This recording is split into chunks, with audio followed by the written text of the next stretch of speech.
Assalamualaikum warahmatullahi wabarakatuh. Bertemu kembali dengan saya Dr. Sufi. Akreditasi bukan sekedar dokumen. Ada 5 cara penilaian dalam akreditasi yang dikenal dengan RDOWS. Penjelasannya adalah pertama, melihat dokumen regulasi, yaitu SK, pedoman, panduan, dan SPO. 2. Melihat dokumen bukti implementasi. 3. Observasi. Keempat adalah wawancara. Dan yang terakhir, yang kelima adalah simulasi. Ini untuk membuktikan apakah kita sudah melakukan kerjakan yang kita tulis dan tulis yang kita kerjakan. Channel YouTube Dr. Sufi dibangun untuk itu semua. Ada regulasi internal seperti SK, pedoman, panduan, dan SPO. Ada dokumentasi bukti pelaksanaan. Saat observasi, yang dilihat sama dengan yang ada di regulasi dan dokumentasi. Saat wawancara, Sobat Sehat bisa menjawab sesuai dengan yang ada di regulasi dan dokumentasi. Dan saat diminta melakukan simulasi, bisa melaksanakan sesuai SPO yang Sobat Sehat susun sendiri. Ini adalah video saya yang ke-210 yang akan membahas laporan eksternal keselamatan pasien ke KNKP atau Komisi Nasional Keselamatan Pasien untuk kejadian Sentinel dan KTD. Sebelum melihat video 210, saya anjurkan Sobat Sehat melihat dulu video 203 sampai dengan 208, video 209A sampai dengan D, karena itu semua ada hubungannya. Sobat Sehat, yuk kita bahas kapan dan bagaimana melakukan laporan eksternal keselamatan pasien. Seperti kita ketahui, terdapat 2 jenis pelaporan keselamatan pasien yang meliputi 1. Laporan internal kepada pimpinan Pasienkes untuk pelaporan setiap KNC, KTD, KTC, dan KPC yang menimpa pasien. Kemudian yang kedua, laporan eksternal kepada KNKP atau Komite Nasional Keselamatan Pasien. Pelaporan secara elektronik setiap KTD atau sentinel event yang menimpa pasien dan telah dilakukan analisis penyebab, rekomendasi, dan solusinya. Kita lihat gambar 1 pada video ini. Gambar 1 adalah jenis pelaporan keselamatan pasien. Sobat Sehat, yuk kita bahas beberapa formulir yang terdapat pada lampiran Permenkes RI nomor 11 tahun 2017 pada halaman 52 sampai dengan 58.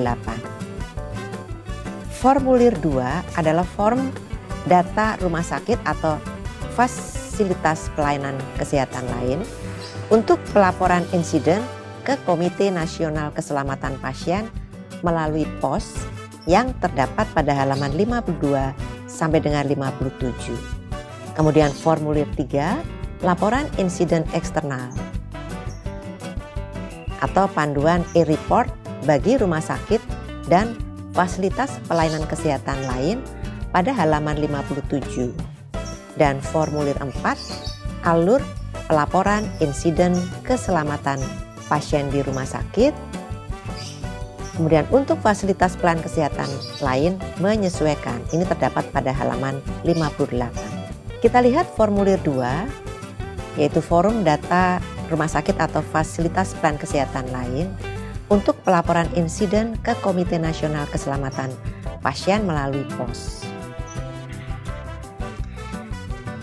Silakan isi username rumah sakit atau fasilitas pelayanan kesehatan lain untuk melaporkan insiden keselamatan pasien ke Komite Nasional Keselamatan Pasien. Username rumah sakit atau fasilitas pelayanan kesehatan adalah ini titik-titik ya.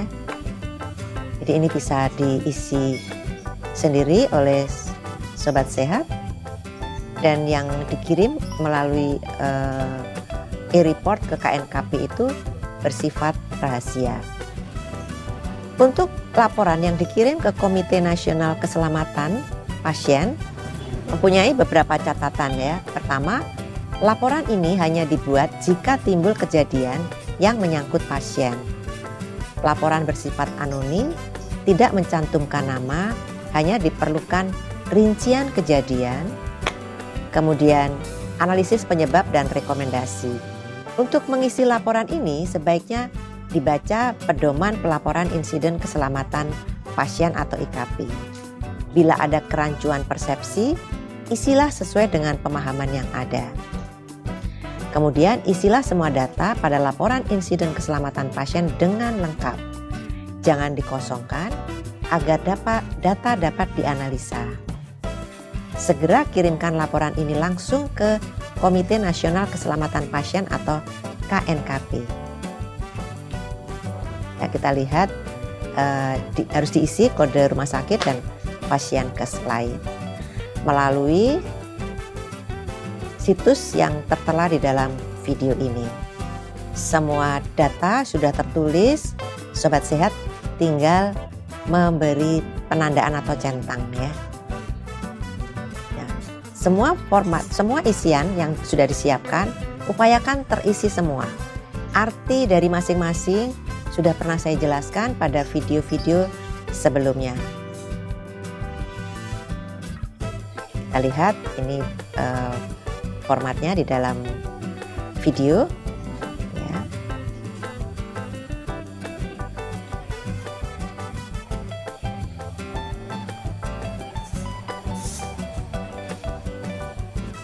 Ya, ada beberapa yang tidak terlalu susah untuk diisikan. Saya kira sobat sehat akan mudah untuk mengisinya. Kemudian untuk yang dikirim ke KNKP itu ada matriks yang berisi nomor, akar masalah, rekomendasi dan solusi yang sebetulnya sudah dilakukan oleh atasan dari pelapor awal penemu dari insiden keselamatan pasien di puskesmas, klinik maupun pasienkes lain. Ini pilih salah satu jawaban, kecuali bila berpendapat lain. Kami sarankan tetap membaca Pedoman Pelaporan Insiden Keselamatan Pasien atau IKP. Sobat sehat, perlu diperhatikan bagi rumah sakit atau pasienkes lain yang telah mempunyai kode itu untuk melanjutkan laporan insiden ke KNKP ya. Kalau belum mempunyai kode, bisa mengirim form ini sesuai kode yang dapat digunakan untuk melanjutkan ke forum laporan insiden KNKP.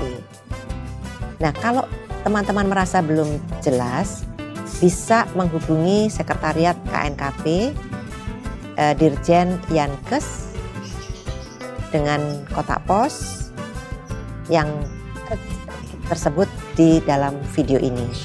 Ya. Ada nomor teleponnya maupun fax. Ya.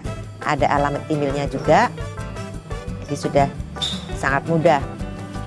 Kemudian di dalam video ini sobat sehat juga bisa melihat gambar keempat atau formulir keempat yang menunjukkan tentang alur pelaporan insiden keselamatan pasien di rumah sakit. Sedangkan untuk pasienkes lain itu menyesuaikan.